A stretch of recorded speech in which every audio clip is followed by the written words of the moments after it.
So, the Padcaster Pro. This whole story has been filled with controversy.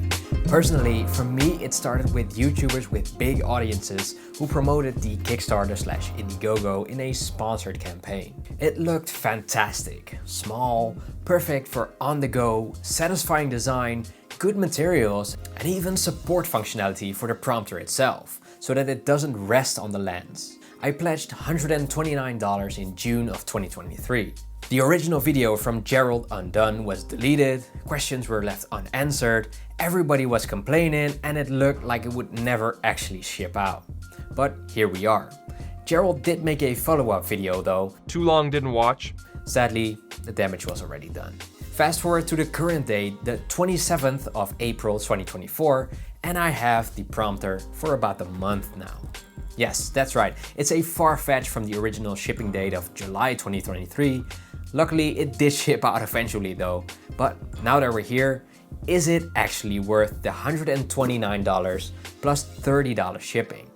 If you want the short answer, absolutely not. If you want a prompter that looks like this and is relatively small, go get the Desview T2. Now, let's get into why. First up, the design is flawed. You cannot close this lid. It sort of hangs there.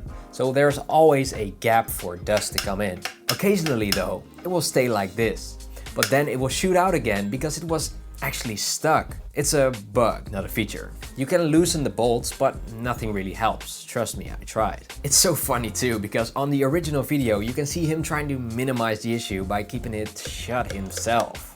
Does help the action on this as it closes, but there are two notches in the side that do help it stay shut.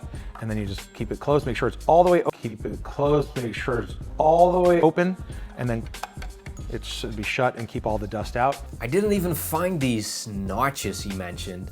Maybe those are only on his version. You can even see the thing bouncing on his desk because it's not flush at all. It keeps bouncing back up. And keep all the dust out. Keeps dust out. Yeah, sure. Dust is definitely coming through that.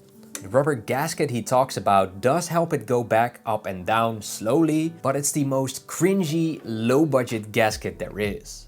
It doesn't even function well. On the backside, where the camera is attached, there's a plate in front of it, which feels like it wasn't really fitted well and is also throwaway material. Nothing decent. The hinge on the whole thing is actually pretty good though. It looks like a decent hinge and it's actually pretty satisfying to open it. Now, the weight. It looks like a small unit, but it's actually 294 grams. Compare that to the 305 grams on the Desview T2 and you'll find out quickly that it doesn't matter as much. The 11 grams, it's not going to be different on the lens at all.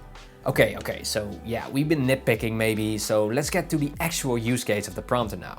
You're seeing that right. It has a double text on it called ghosting, no matter the angle. The glass is just not good.